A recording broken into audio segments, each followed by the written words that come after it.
साथियों नमस्कार। नगरीय निकाय निर्वाचन 2022 के संबंध में पीठासीन अधिकारी लीफलेट और पीओ बुकलेट, दो मुख्य बुकलेट्स बनाई गई हैं जिनके उपयोग से चुनाव प्रक्रिया काफ़ी आसान हो जाती है।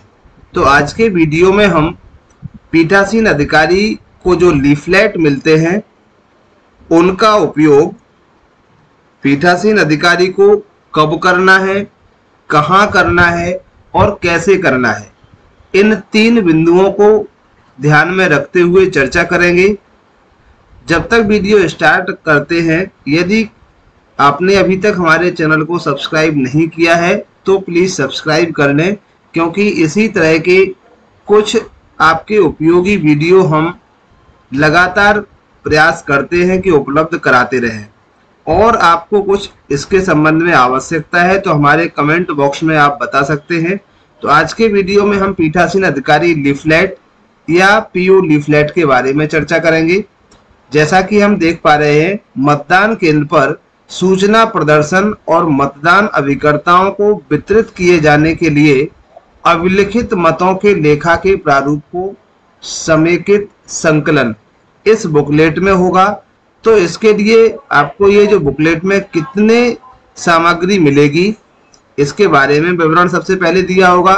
जैसे मतदान केंद्र से 100 मीटर की दूरी का चिन्ह, इसके 4 प्रतियां होंगी। प्रवेश सूचना पत्र की 2 प्रतियां होंगी। निर्गम सूचना पत्र की 2 प्रतियां होंगी। तो इस तरह से ये 12 मुख्य रूप से इसमें प्रपत्र दिए गए हैं। इनका उपयोग हम कैसे करेंगे? सबसे ज्यादा संख्या है अभिलिखित मतों का लेखा प्रारूप, मतपत्र लेखा जो होता है, जिसे हमें प्रत्येक अभिकर्ता को प्रदान करना होता है। तो इसकी सबसे ज्यादा 20 प्रतियां होती हैं। अभिलिखित मतों का लेखा हम अपनी पोलिंग पर उपस्थित मतदान अभिकर्ता, जिन्हें हम सामान्य भाषा में एजेंट कहते हैं, उनको हम कितनी प्रतियों में दें, एक प्रति में देना होता है। तो आपके पोलिंग पर जितने भी एजेंट हों उनसे हम 3 प्रतियां अधिक बनाते हैं। क्यों? क्योंकि 2 प्रतियां हमें सामग्री जमा करते समय जमा करनी होती हैं और 1 प्रति पीठासीन अधिकारी को भविष्य में उपयोग के लिए रखना पड़ती है। तो 3 प्रतियां जितने एजेंट हैं उनसे अधिक बनाएंगे। अभिलिखित मतों का लेखा पदवार अलग अलग बनाया जाएगा। जैसे नगर निगम में महापौर और पार्षद दोनों के लिए मतदान होना है, तब हम मतदान के लिए महापौर के लिए पृथक और पार्षद के लिए पृथक से मतपत्र लेखा तैयार करेंगे। तो ये सबसे पहले हम देखते हैं ये जो लीफलेट दिए गए हैं इनके बारे में। जैसे ये जो 4 प्रतियों में आपसे मतदान केंद्र से दूरी है, तो इसको पीठासीन अधिकारी पोलिंग पर पहुंचने के बाद हम इसे उसी दिन शाम को लगा लेंगे, क्योंकि सुबह जब हमें मॉक पोल कराना होता है तो हमें इतना समय नहीं मिलता कि इन प्रपत्रों को हम लगा सकें। तो जो लीफलेट है, हम अपने मतदान केंद्र से 100 मीटर की दूरी तय करके चारों दिशाओं में एक लगा लेते हैं। तो 4 प्रतियां आपको इनकी मिलेंगी, जैसा कि आप देख रहे हैं। इसके बाद ये जो प्रवेश द्वार, जहां से मतदाता हमारे पोलिंग बूथ में प्रवेश करेगा, उस पे हम लगा सकते हैं। प्रवेश द्वार के लिए 2 इसलिए दी जाती है कि हो सकता है कहीं आपसे कोई मिस्टेक हो जाए या लगाते समय कोई डैमेज हो जाती है, तो हम दूसरे का उपयोग कर सकते हैं। इसके बाद निर्गम, जहां से मतदाता मतदान करने के बाद बाहर निकलता है, उस गेट पर लगाते हैं। ये कुछ चेतावनी है चुनाव से संबंधित जो मतदाताओं को पढ़ना आवश्यक है। तो इन चेतावनी को हम ऐसी जगह पर लगाएं अपने केंद्र पर कि जब मतदाता हमारे केंद्र पर प्रवेश करे उस समय इन चेतावनियों को जरूर पढ़ करके आए।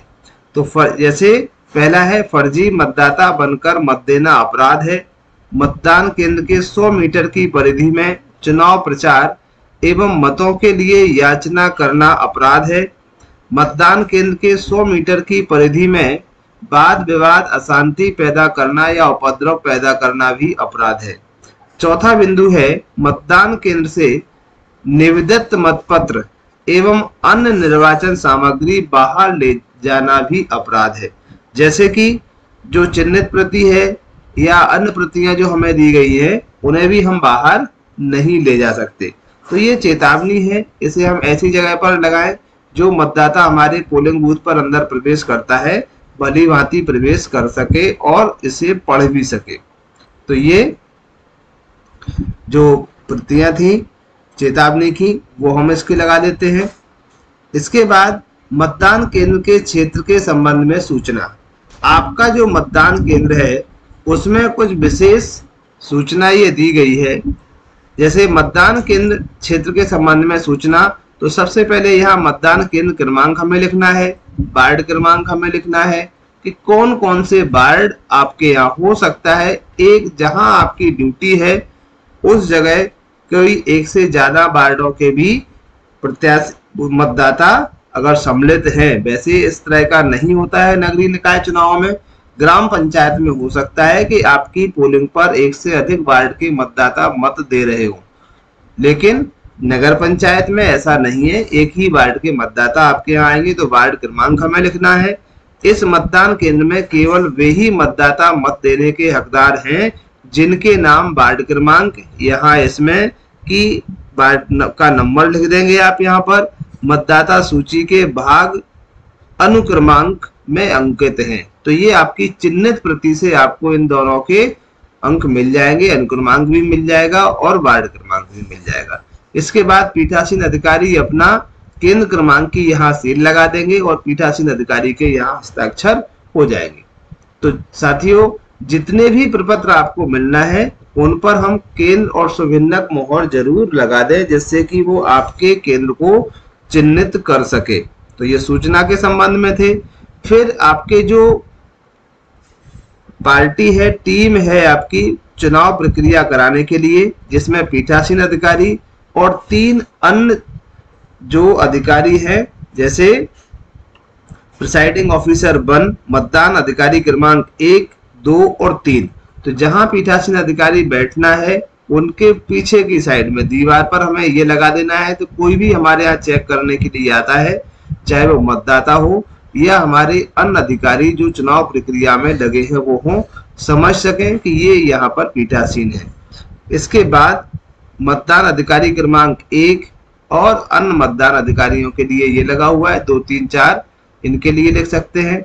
मतदान अभिकर्ता सामान्यतः ऐसी जगह पर इनको बिठाला जाता है जहां से अंदर प्रवेश करने वाले सभी मतदाताओं की पहचान आसानी से सुनिश्चित की जा सके और मतदान अधिकारी क्रमांक 1 की भी मदद की जा सके।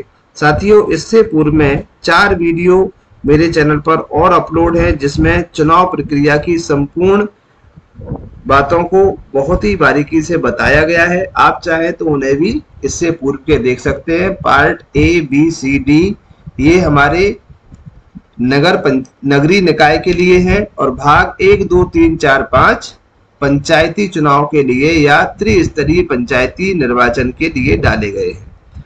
इसके बाद मोबाइल फोन वर्जित है, इसे हम बाहर दीवार पर लगा सकते हैं जिससे कि अंदर कोई मतदाता आ रहा है तो उसे सूचित किया जा सके। इसके बाद बैलेट यूनिट महापौर, ये हम जो हमारा बूथ है, बूथ के अंदर चूंकि एक ही बूथ के अंदर दोनों ही बैलेट यूनिट होंगी, महापौर या अध्यक्ष के लिए और दूसरी महापौर और पार्षद के लिए। तो ये सामान्यतः महापौर और पार्षद की है क्योंकि अध्यक्ष का चुनाव अधिकांश जगह पार्षद के मार्फत होना है, पार्षदों से ही होना है, इसलिए वहां केवल पार्षद का ही चुनाव कराया जाएगा। लेकिन नगरीय निकाय में महापौर की जो बैलेट यूनिट है उसके सामने बैलेट यूनिट का ये लीफलेट लगाना है और जो बैलेट यूनिट की जगह बैलेट यूनिट पार्षद की जो रखी है उसके सामने पार्षद का लीफलेट लगाना है। इसके बाद हम देखते हैं कुछ प्रपत्र भरने के लिए आएंगे, तो उन प्रपत्रों को देखते हैं कैसे हम इन प्रपत्रों को भरेंगे। तो ये आपका अभिलिखित मतों का लेखा प्रारूप है, थोड़ा जूम करके मैं आपको बता देता हूं। इसमें बिल्कुल सामान्य सी बातें हमें भरना है। कुछ चीजें ऐसी होंगी जिन्हें हम मतदान दिवस के एक दिन पूर्व भर लेंगे, क्योंकि सामान्यतः जो पीठासीन अधिकारी हैं उनसे संपर्क जो भी पोलिंग एजेंट आपके यहाँ आना है, एक दिन पूर्व जब आपकी टीम वहां पोलिंग पर पहुंच जाती है, उस समय हो जाता है, तो हम एक अंदाजा लगा सकते हैं कि हमारी पोलिंग पर कितने एजेंट आएंगे। तो कुछ सामान्य जानकारी है, जैसे आप नगर निगम का चुनाव है तो नगर निगम लिख देंगे यहाँ पर, महापौर का है तो महापौर के लिए, और पार्षद का है तो पार्षद के लिए, क्योंकि ये जो मतपत्र लेखा है पृथक पृथक दिए जाना है, तो हम उतनी ही संख्या में इन चीजों को एक दिन पूर्व भी भर के रख सकते हैं, जिससे आगे आपको सामग्री जमा करते समय कोई परेशानी नहीं आएगी। तो दोनों के हम नाम लिख देंगे। मतदान केंद्र क्रमांक का नाम भी आपको पूर्व से पता होगा तो वो लिख जाएगा। मतदान केंद्र का नाम, सीयू का क्रमांक यानी कंट्रोल यूनिट का नंबर, और बीयू का क्रमांक। जो बैलेट यूनिट है इनकी संख्या आपके यहाँ कम से कम यदि नगरीय निकाय में 2 या 3 भी हो सकती है, जहां पर प्रत्याशियों की संख्या महापौर के लिए या पार्षद के लिए 16 से अधिक है, वहां सेकंड बैलेट यूनिट का उपयोग किया जाएगा। तो इनकी टोटल संख्या 2 या 2 से अधिक 3 हो सकती है। इसके बाद डीएमएम क्रमांक, ये आप जरूर जैसे ही कंट्रोल यूनिट को स्टार्ट करते हैं उस समय उसके डिस्प्ले में शो होगा, वहां से हमें इसको लिख के रख लेना है। पूर्व के वीडियो में भी मैंने आपको बताया था, तो इसे हम डीएमएम क्रमांक यहाँ लिख लेना है। प्रिंटर क्रमांक इसमें निरंक जाएगा, क्योंकि यहाँ पर वीवी पैड का उपयोग नहीं किया जा रहा है। इसके बाद मतदान केंद्र पर नियत निर्वाचकों की संख्या, जितने भी आपकी चिन्हित प्रति में संख्या दी गई है उस संख्या को लिख लेंगे। मतदाता रजिस्टर में दर्ज संख्या, जितनी आपके पीठासीन अधिकारी पोलिंग अधिकारी क्रमांक 2 का जो 17 का रजिस्टर है उसमें अंकित की गई है वो संख्या यहाँ पर आ जाएगी। मशीन के द्वारा जो वोटर यानी मशीन में जितने भी वोट आ रहे हैं उनकी संख्या यहाँ आ जाएगी। साथियों, इन दोनों में भिन्नता हो सकती है, जैसे कि मैंने विशिष्ट परिस्थितियों में होने वाले मतदान के बारे में बताया था पूर्व के वीडियो में, कि कोई मतदाता आता है, आने के बाद सारी एंट्री रजिस्टर में कराने के बाद मत न देने का निश्चय कर लेता है, तो ऐसी स्थिति में हमें उससे मतदान नहीं कराना है। या कोई ऐसा मतदाता भी हो सकता है जो महापौर के लिए तो मत कर रहा है लेकिन पार्षद के लिए मतदान नहीं कर रहा है। ऐसी स्थिति में हमारा उत्तरदायित्व बनता है कि पहले हम उसे समझाइश दें कि आप चाहे तो नोटा को भी वोट कर सकते हैं यदि आप किसी को नहीं देना चाहते हैं, क्योंकि जब तक आप यदि 2 पदों के लिए मतदान हो रहा है और आप दोनों के लिए मतदान नहीं करते, तब तक आपकी मतदान प्रक्रिया अपूर्ण मानी जाएगी। तो ऐसे में वोटर्स कई बार इसकी संख्या भी कम हो सकती है जो मशीन के द्वारा दर्शाई जा रही, तो वो संख्या हमें लिखना है। तो इस तरह से सामान्य सी चीजें बातें हमें यहाँ पर लिख देना है। इसके बाद जो निविदत मतपत्र है, कितनी संख्या में हमें मिली, कहां से कहां तक उनकी संख्या है, ये संख्या हम पहले से ही नोट कर सकते हैं। केवल ये संख्या हम चुनाव के बाद नोट करेंगे। यदि आपकी पोलिंग पर जो निविदत मतपत्र है उनका उपयोग हुआ है तब हम उनकी संख्या यहाँ लिखेंगे, अन्यथा इसे निरंक लिख देंगे। किसी भी कॉलम को खाली हमें नहीं छोड़ना है, ठीक है। इसके बाद जो शेष बचते हैं उनकी संख्या यहाँ लिख जाएगी, प्रयुक्त नहीं किए गए और वापस दिए गए इनकी संख्या हमें यहाँ नोट कर देना है। इसके बाद जो green pepper seal, strip seal कहां से कहां तक आपको प्राप्त हुई और उपयोग होने के बाद जितनी बचती हैं, तो बचने वाले की संख्या यहाँ लिख देंगे। जिस दिन आपके यहाँ मतदान हो रहा है उस मतदान को हम यहाँ लिखेंगे, जैसे कि मतदान की तारीख और स्थान, जिस पोलिंग पर आपकी ड्यूटी है वो स्थान हो जाएगा, पीठासीन अधिकारी के साइन और उसका केंद्र क्रमांक की सील यहाँ पर लगा दी जाएगी। इसके बाद साथियों ये जो जगह आप देख रहे हैं, सीरियल नंबर जो डले हुए हैं, इन पर मतदान अभिकर्ताओं के हस्ताक्षर होंगे। तो एक प्रति हम इस तरह से तैयार कर लेंगे मतपत्र लेखा की, और इसकी हम उतनी ही प्रतियां बनाएंगे जितने की हमारे यहाँ पोलिंग एजेंट थे, इसके साथ +3 ये बनाएंगे। तो ये आपके इसमें 20 प्रतियों में होंगे, जितनी जरूरत हो उतनी आप बना सकते हैं। जहां पर चुनाव ईवीएम के लिए हो रहा है उसी का ये मतपत्र लेखा है। तो इस तरह से हम मतपत्र लेखा तैयार कर लेंगे। तो साथियों, ये थी पीओ लीफलेट और मतपत्र लेखा तैयार करने से संबंधित एक महत्वपूर्ण जानकारी। आगे हम मिलते हैं नेक्स्ट वीडियो के साथ इसी तरह से कुछ। जब तक के लिए सभी को थैंक यू, धन्यवाद, जय हिंद।